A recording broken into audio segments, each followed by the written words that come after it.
What would I do if I had to start my juice business from scratch with $0? That's what this video is going to be about today.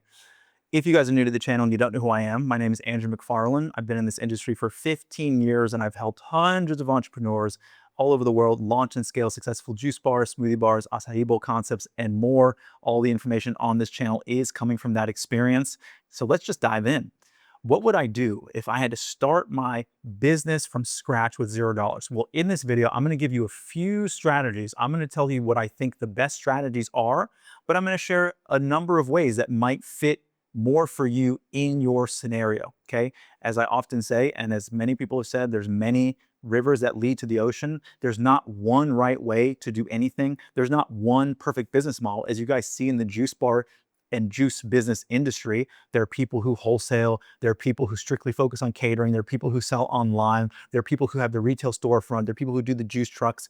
There's lots of ways that people can be successful, and all these models have their own pros and cons, and I'll probably do another video just about that. What are the pros and cons of each different business model? But for now, we're going to talk about what I would do if I was starting my business from scratch in 2025, okay? The first thing that I would do is I would start by having a company like ours put together a business plan. And I will say the reason that this is when I first started, I put together my own business plan. And I spent a lot of time on it, probably like a lot of you, if you guys have done your own business plan. And it was only in hindsight, after running these businesses for years, that I looked back at my business plan and I thought, oh my God, I did not know anything. But also, how could I blame myself? I had no experience. So I was just going online, like probably a lot of you are, and looking at different things, going to websites and researching things and getting all kinds of different pieces of information and just trying my best to estimate things. And this was a problem. And I didn't know how much of a problem it was because I didn't have any experience. So I would start with getting our company to put together a business plan for me. Why? Because it's going to be critically important for me in this scenario to make sure that I have accurate numbers, good projections, a well-rounded business plan, so I have the best opportunity possible to present my business plan to banks or investors or other financial institutions. Okay. Part of what I'm giving you in this scenario of what I would do if I had to start my business in 2025 is going to be the fastest and most intelligent way to do this. Okay.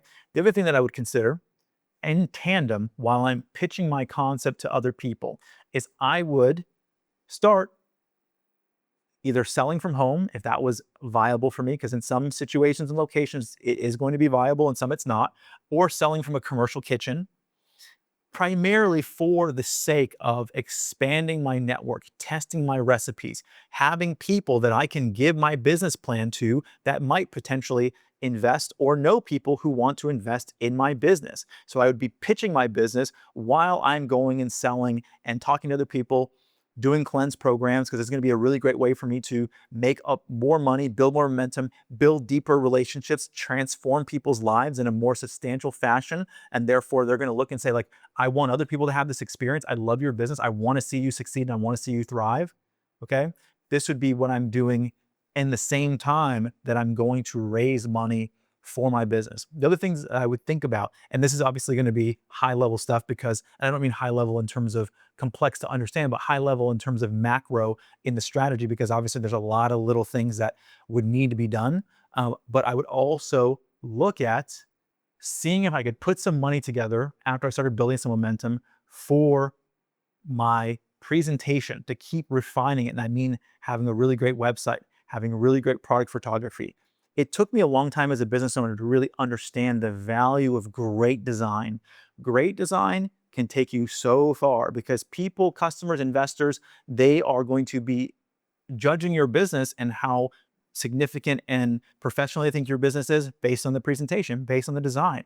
So you're going to want to make sure that you're putting your best foot forward when it comes to the design. And I would invest a lot more money in this earlier on. A lot of times in my mistake, and I'm sure a lot of mistakes that or I should say, the mistake you may be making, the mistake that I see a lot of new entrepreneurs make is they underestimate the value of this. They go, well, I can go on Fiverr and get somebody to design a logo and I could design things myself and I can go on Canva and it's like, that's all great. But if you're not a professional designer and your stuff does not look professional and great and exciting and really actually amazing, you're going to be losing money, because this is how customers are making decisions. Customers are making decisions based on the design and presentation of your business, which also means potential investors are going to be making decisions based on the way your business is designed. Okay. So let's say I'm doing this and I'm doing this for a number of months. I'm building some momentum, getting some people to start getting interested in investing in my business. Great. I've got some investors on board. Now I'm going to go and I'm going to, again, come to a company like ours, come to Starter Juice Bar, and I'm going to say, hey, help me with everything else. I've got the money now. Let's do this. And the reason I say this is because it took me a while as an entrepreneur to really learn to invest in having other people who are experts do what they do and save me that time and money. And still to this day, if I have come across somebody who I'm like, you know what, that person is a marketing genius. I'm good at marketing, but that person is phenomenal at marketing. And I have to pay them to get me to the point where I can learn what they know because they spent 30 years of their life, or they've got some successful, proven success that I'm like, okay, it's going to be either I'm going to have to spend the amount of time and energy that that person has spent, or I'm going to spend money and collapse that time and energy that that person has spent, and they're going to give it to me directly. This is one of the secrets and the superpowers that we have as entrepreneurs, is how can we use leverage? And our leverage is, we have 3 points of leverage in life and in business: time, money, and knowledge. How can we use these to our advantage to save ourselves money, collapse time, right? And reduce our energy. That's the goal. Because you'll probably notice there are people out there who can do what one person does in 10 years in 1 year. And you want to think like that, because we're all not going to live forever. And if you really want to grow a substantial business, this is how I'd think. I'd think, okay, how can I really collapse the time, collapse my knowledge, and learn all these things quickly?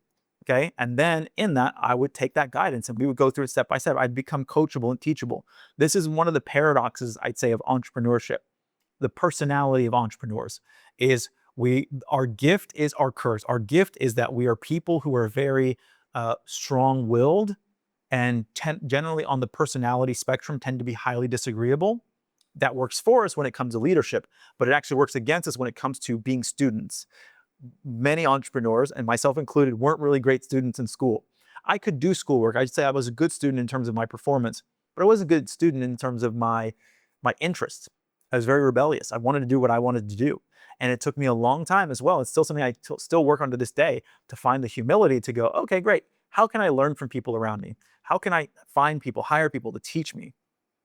This is one of the biggest points of leverage, okay? So let's talk more strategically. What were other things that I'd be thinking about, knowing what I know now, with a business concept in 2025? Okay, I would look at my concept and I would say, you know what? It's interesting because in 2025, the juice bar as a concept is really kind of a hybrid beverage wellness cafe. Historically, maybe 10, 15 years ago, companies could get away with just selling juices and smoothies, and some places still can. But generally speaking, this new era of time is really about wellness, and that includes food, okay?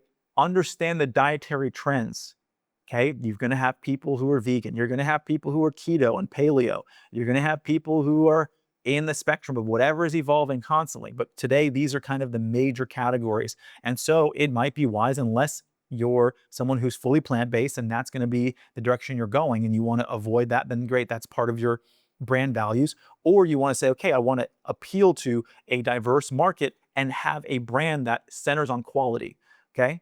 And I would think a lot about that. How do I communicate my message? What is going to make my business different? What are my values? Now, how do I express that in a menu that is easy to produce and simple, clean and clear, but also has enough variety for people to kind of get in where they fit in, right?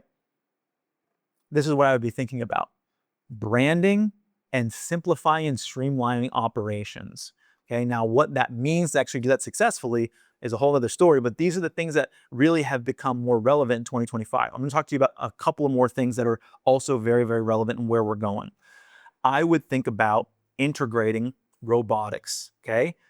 110% I would do this, for the reasons that it's going to be good for your marketing. People are going to talk about it, but 2, it's going to save you a lot of money on your bottom line. It's going to make sure your product is more consistent. There's a company that we've been working with. If you want to learn more about this, reach out to me personally, Andrew at StartAJuiceBar.com, and message me, hey, I want to learn more about the robotics companies that you've been working with. And this is where things are going. In order to compete in 2025 and beyond, you have to be up with the times. One of the things with juice bar entrepreneurs and restaurant entrepreneurs in general is they tend to be very passionate and mostly passion driven. They don't tend to always be the most technologically savvy, the most innovative, the most people who are pioneering in their field. But this is something that I would suggest, if I was doing things differently, I would really focus on. I would really focus on innovation in my business. How can I do things in a way that's fresh and new from a branding standpoint, menu standpoint, but also from a robotic standpoint, and integrating technologies that are going to allow me to run my business more efficiently and effectively. And so I could make more money, I could compete, and also I can create things that are going to stand out and that are novel in my environment. I'm gonna give you one more thing before we head out and end this video, okay? What's the other thing that I would do if I had to start my business all over again and do it differently? I would really invest a lot more money in marketing. Now, I did okay in the beginning. I invested money in marketing, but these are lessons that you go, there's things that you know in life and you're like, okay, yeah, my health is important. And I'm speaking to you guys in this audience about this because you can relate to it. You know a lot of people in your life that tell you, oh yeah, their health is important. And you go, yeah, you think that, but you're not really taking it that seriously. And I believe that you believe that, but I think you don't really know how important your health is. And the same thing goes with things like this, like marketing, like branding, like design, everything that I'm telling you. A lot of times when I speak to people in this audience, they go, oh yeah, I get it. And I'm like, you get it, but you don't get how important it is. I'm really trying to emphasize this for you. And that goes for the marketing. When I say have the money to invest in that marketing, to build that momentum early on in your business, it's of critical importance. And I was not wise enough when I was younger and starting this business as I am today to really understand how to do that. One, how to run effective marketing campaigns, which I would also invest in having other people do, because a lot of people are just running hope and pray marketing, which I have a whole video about that philosophy.